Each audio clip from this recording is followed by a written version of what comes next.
আসসালামু আলাইকুম। প্রিয় দর্শক, অন্য মঞ্চের আলাপ চাইতায় আপনাদের সকলকে আমন্ত্রণ জানাচ্ছি। আজ আমাদের সঙ্গে আলোচনার জন্য রয়েছেন সাবেক সংসদ সদস্য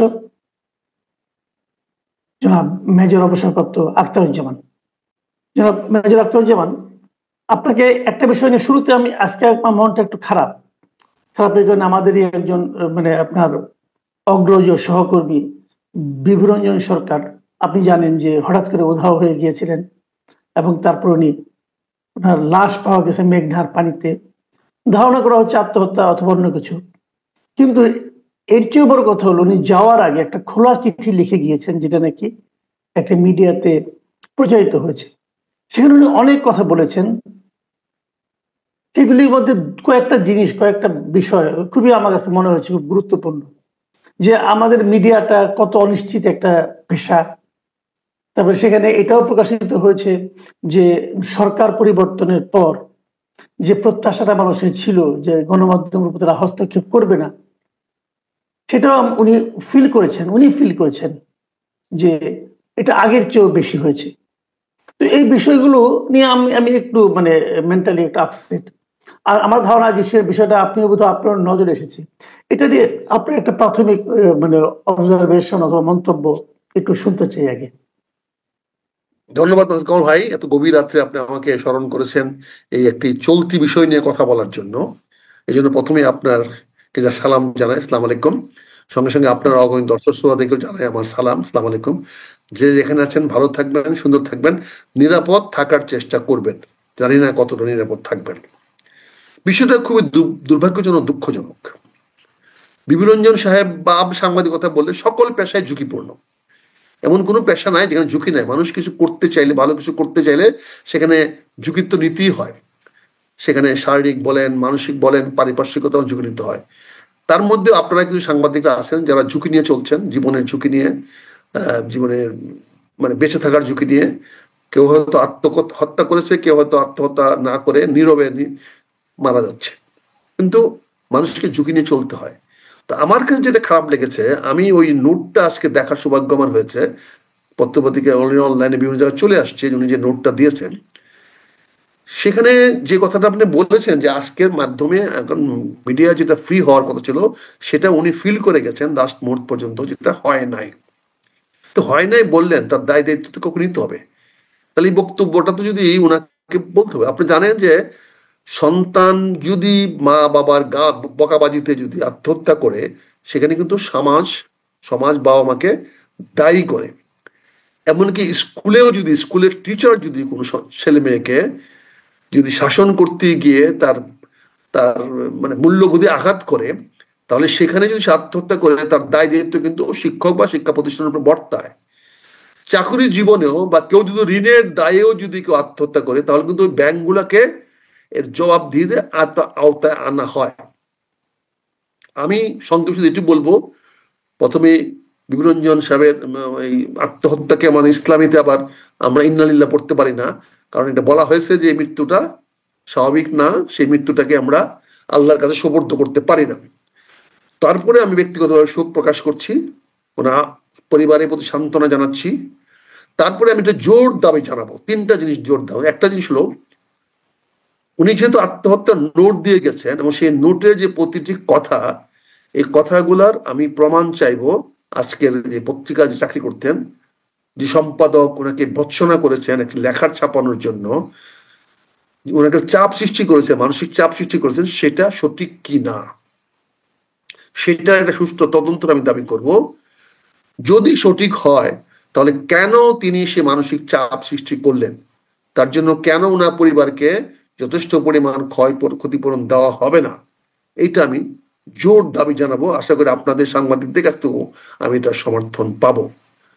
কাজেই প্রধান সম্পাদক সাহেবকে আজকে জাতির সামনে প্রমাণ করতে হবে যে এই বিভুরঞ্জন মৃত্যুর জন্য তিনি দায়ী নন। উনি তো দায়ী করে গেছেন, বিভুরঞ্জন কিন্তু দায়ী করে গেছেন তার মৃত্যুর জন্য। তার কর্তৃপক্ষের বিরুদ্ধে উনি লিখে গেছেন যে এটাকে একটি লেখা চাপানোর জন্য উনাকে কঠোর চাপের মধ্যে পড়তে হয়েছে। এইটা আমি মনে না, করি। বিষয়টা ঠিক এরকম না, বিষয়টা ঠিক এরকম না, কারণ উনি যেটা লিখেছেন আমি ব্যাপারটা জানি। আমি জানি এই কারণে যে উনি লেখাটা ছাপার পর ওই পত্রিকার উপর যে চাপ এসেছিল আর কি, তো এই চাপ আসার পর ওনাকে কিছুই বলা হয়নি। ওনাকে কিছু, আমার সঙ্গে বিভুদার আলাপ হয়েছে কিন্তু এগুলি নিয়ে, হ্যাঁ আমার সঙ্গে কথা হয়েছে ওনার। ইন্টারেস্টিং, আমি এখানে আমি আপনার সঙ্গে একটা আলাপ চাইতার ভঙ্গিতে বলি, আপনি একটা ইনফরমেশন দিই আর কি। আমি এর মধ্যে আজকে একটা কন্টেন্ট করেছি, ওই 15 তারিখে যে লেখাটা ছাপা হয়েছিল ওখানে কিন্তু আমিও একটা লেখা দিয়েছিলাম, আমার কাছ থেকেও বিভুদের একটা লেখা চেয়ে নিয়েছিলেন, চেয়ে নিয়েছিলেন যে আপনি এই বিষয়ের উপরে লেখেন, এবং আমার ওই লেখাটা ছাপাই হয়নি শেষ পর্যন্ত। এবং এই জন্য বিভুদা আমার কাছে বেশ শর্মিন্দা ছিলেন যে আপনার কাছে লেখাটা এত করে চাপ দিয়ে নিলাম, এত আপনি ব্যস্ততার মধ্যে সেই লেখাটা আমি ছাপতেই পারলাম না, উনি দুঃখ করেছেন। তো আমার চেয়েও আরো সফট একটা লেখা, মানে এখন লেখার যে আবার হার্ড আর সফট হয় এটা আগে জানতাম না, কিন্তু এখন অবস্থা এমন দাঁড়িয়েছে যে এখন এইভাবে এটাকে ডিফাইন করতে হয়। কামাল ভাই, জি আপনাকে আমি একটু জি, থামাই দিচ্ছি এই জন্য যে আপনি ঠিক আছে, আপনার হ্যাঁ বন্ধু আপনি বলছেন, কিন্তু সেটা পত্রিকা কর্তৃপক্ষের চাপের মধ্যে পড়ুক, উনার চাপের মধ্যে পড়ুক, ওনার মধ্যে দুটি কাজ করেছে। একটি হ্যাঁ, ওনার দায় দায়িত্বের প্রতি উনি সচেতনতা দেখিয়েছেন যে আমার লেখার জন্য আমার মালিক পক্ষকে আজকে চাপের মুখে পড়তে হয়েছে। রাইট রাইট, এটাও তো একটা চাপ। এটাও চাপ, রাইট, এটাও চাপ। না, ফ্র্যাঙ্ক কনফেশন করে উনি উনি ভাবছে যে তাহলে আমার আত্মহত্যা করা উচিত, কারণ আমার জন্য তো আমার কর্তৃপক্ষ চাপের মধ্যে পড়েছে। কারণ আমি জানতে চাই, ও জনগণ জানতে চাইবে, জনগণ জানার অধিকার আছে ওই চাপটা কে দিয়েছে, আর ওই পত্রিকা চাপটা কি, রাইট, কর্তৃপক্ষটা কি এবং কে দিয়েছে। আমি এটা সুষ্ঠু তদন্ত চাইবো, এখানে কার জি, আছে। আমি সরাসরি মাননীয় প্রধান উপদেষ্টার কাছে অনুরোধ করবো, উনি বলেছেন আপনারা খোলা হুম মনে হুম লেখেন। উনি খোলা হুম, মনে লেখার পর একজন লেখক লেখা ছাপানোর জন্য কেন আত্মহত্যা করতে হবে, এর জবাবটা আমি বিনীতভাবে আমি ডক্টর ইউনূস সাহেবের কাছে চাবো। ওনার কোনো জি, মিডিয়া, ওনার কোনো উইং, ওনার কোনো অংশ এরকম কোনো চাপ পত্রিকার উপর করেছে কিনা এটা সুষ্ঠু হুম সমাধান হুম, দেওয়া উচিত।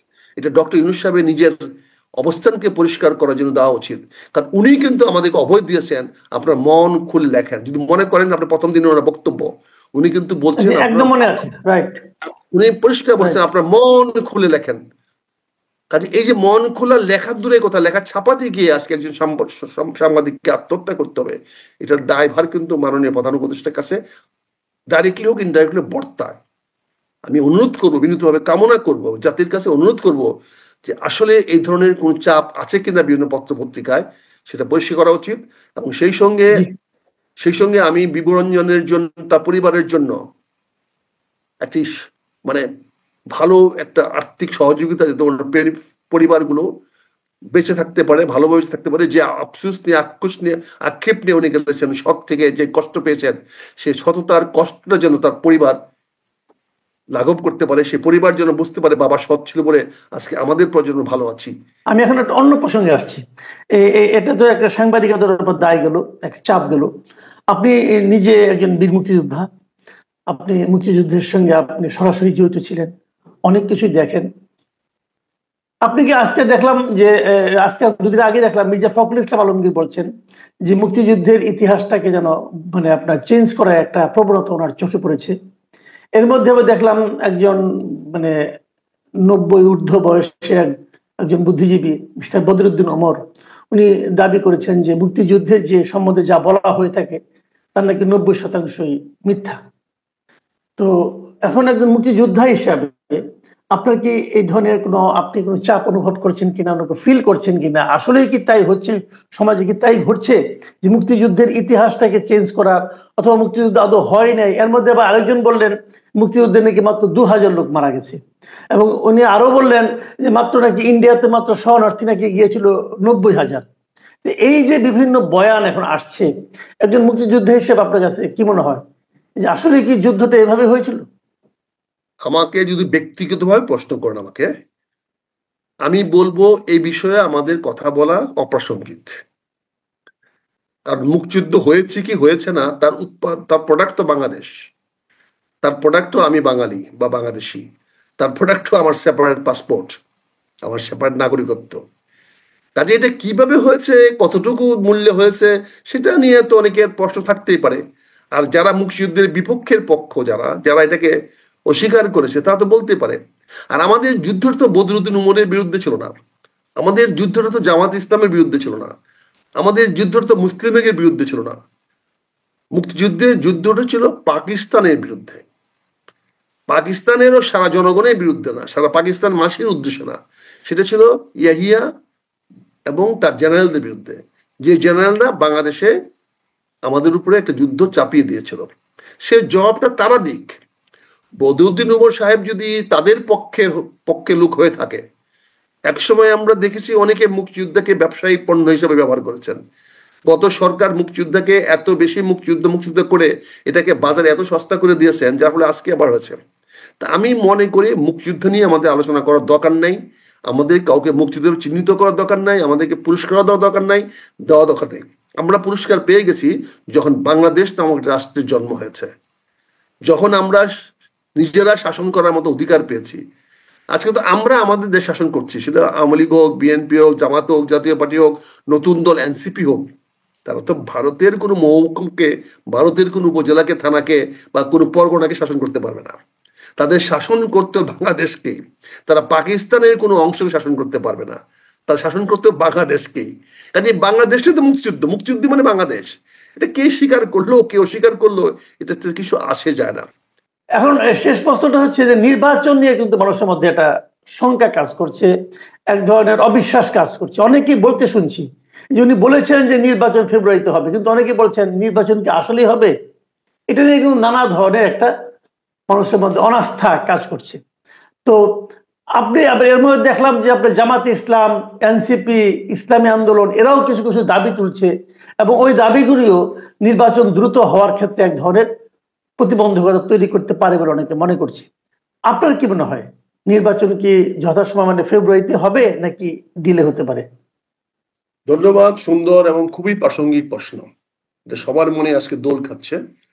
তো আমার ব্যক্তিগত বিশ্বাস, আমাদের সামনে এখন আগামী ফেব্রুয়ারিতে নির্বাচন ছাড়া কোনো বিকল্প নাই।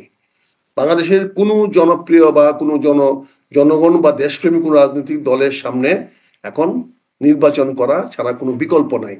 বাংলাদেশ আজ ফেব্রুয়ারি 2026 নির্বাচনকে সামনে রেখে এখন এক বড় চ্যালেঞ্জের মুখে দাঁড়িয়েছে। জনগণের আস্থা, রাজনৈতিক অন্তর্ভুক্তি এবং নিরাপত্তা নিশ্চিত করা না গেলে এই নির্বাচন গণতন্ত্রের জন্য হুমকি হয়ে দাঁড়াবে। আমি মনে করি এটা হুমকি হয়ে দাঁড়াতে পারে।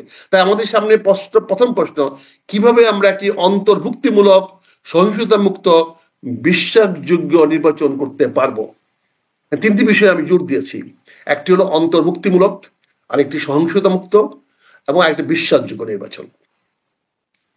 এখানে আমি যেটা মনে করি আমার সামনে যে কতগুলো চ্যালেঞ্জ দাঁড়িয়েছে, তার মধ্যে অন্যতম চ্যালেঞ্জটি হলো, যেটা আমি মনে করি অন্যতম চ্যালেঞ্জটি হলো যে রাজনৈতিক অস্থিতিশীলতা ও বিভাজন। আজকে কিন্তু এখন পর্যন্ত বড় বড় রাজনৈতিক দলের মধ্যে কোনো ঐক্যবোধ দেখতে পাই না যে কারা নির্বাচনটা করবে। এখানে যে কোনো আগে একটা টুর্নামেন্ট লিস্ট তৈরি করতে হবে, রাজনৈতিক দলে কারা থাকবে, কারা থাকলে রাজনীতি গ্রহণযোগ্য হবে, কারা না থাকলে হবে না। এখানে যদি একজন দাবি করে যে আমি না থাকলে রাজনীতি গ্রহণযোগ্য হবে না, তাহলে সে তো আলাদা গুরুত্ব পেয়ে গেল। কাজে সকল রাজনৈতিক দলগুলোকে একখানে বসে সিদ্ধান্ত নিতে হবে কাকে রাখবেন কাকে রাখবেন না। যদি কাউকে বাদ দিতে চান দেন, আমি রাজনৈতিক দলের নাম না বলছি, আপনি যদি আওয়ামী লীগ ছাড়া রাজনীতি করতে চান, সেটা যদি বিশ্বের কাছে গ্রহণযোগ্য করাতে চান, গুড না, এটা নিয়ে কোনো বিতর্ক হওয়ার সুযোগ নাই। কিন্তু আপনাকে বসে সিদ্ধান্ত নিতে হবে সকল রাজনৈতিক দলগুলোকে, এখানে বসে আপনি করবেন। কাজে প্রথম চ্যালেঞ্জ যেটা মনে করি রাজনৈতিক অস্থিতিশীলতা ও বিভাজন, যার ফলে অংশগ্রহণ নিশ্চিত হয় নাই এবং বিশ্বে এটার মধ্যে একটা অনাস্থা দেখা দিতে পারে। কিন্তু আমার মূল যে বক্তব্যটা, আপনি প্রথম যে কথাটা বললেন যে অন্তর্ভুক্তিমূলক, মানে আপনি কি বলতে চাচ্ছেন যে আওয়ামী লীগ যদি নির্বাচনে না থাকে তাহলে কি নির্বাচনটা গ্রহণযোগ্য হবে না? সংক্ষেপে বলবেন প্লিজ। গ্রহণযোগ্য হবে না, কিন্তু প্রশ্ন উঠতে পারে, প্রশ্ন উত্থাপিত হতে পারে যে অনেকে প্রশ্ন করতে পারে আওয়ামী লীগের কি গার্জিয়ান নাই, এদের কি দেশে বিদেশি তাদের পক্ষের লোক নাই, এখানে প্রশ্নবিদ্ধ করতে পারে। সবচেয়ে বড় বিপজ্জনক হলো যিনি হেরে যাবে নির্বাচনে, সে তখন এটাকে ইস্যু বানাতে পারে। সে তখন বলতে পারে যে যেহেতু আওয়ামী লীগ নির্বাচনে ছিল না, এই জন্য তার ভোটাররা না আসতে পারে নাই আওয়ামী লীগের ভয়ে, ফলে এখানে নির্বাচনটা ফেয়ার হয় নাই, নির্বাচনটা সুষ্ঠু হয় নাই। কাজে এখানে আমি মনে করি যে অন্তর্ভুক্তিমূলক বলতে সবাইকে নিয়ে করতে হবে। আর যদি সবাই মনে করে যে আওয়ামী লীগকে নির্বাচন নিয়ে আসবেন না, তাহলে এই ব্যাপারে সবাই ঐক্যমত থাকতে হবে। যে এই নির্বাচনের ফলাফল কেউ অস্বীকার করতে পারবেন না। এই ব্যাপারে সকল রাজনৈতিক দলের একটা ঐক্যমত থাকতে হবে। জি, অনেক ধন্যবাদ, অনেক ধন্যবাদ জনাব আখতারুজ্জামান। আপনি আসলে নির্বাচন নিয়ে যে কথাগুলি বললেন, আমার মনে হয় এগুলোর জন্য আমাদের আলাদা একটা অনুষ্ঠান করা দরকার, কারণ আপনি ডিটেইল অনেকগুলো জিনিস নিয়ে চিন্তা ভাবনা করছেন। আমরা আগামীতে যদি সময় পাই, সময় পাবো ইনশাল্লাহ, আগামীতে আবার আপনার সঙ্গে বসবো এবং তখন আমরা কেবল নির্বাচনটা কিভাবে হওয়া উচিত, আপনার যে পরিকল্পনাগুলো, প্রস্তাবগুলো, এগুলো নিয়ে আমরা কথা বলতে চাইবো। প্রিয় দর্শক, আপনারা শুনলেন নির্বাচন নিয়ে এবং বাংলাদেশের রাজনীতির যে বর্তমান প্রেক্ষাপট, মুক্তিযুদ্ধ, এগুলো নিয়ে মেজর অবসরপ্রাপ্ত আখতারুজ্জামান বীর মুক্তিযোদ্ধার বক্তব্য। আগামীতে আবার ওনার সঙ্গে বসার চেষ্টা করব। এখন এই পর্যন্তই। আল্লাহ হাফিজ।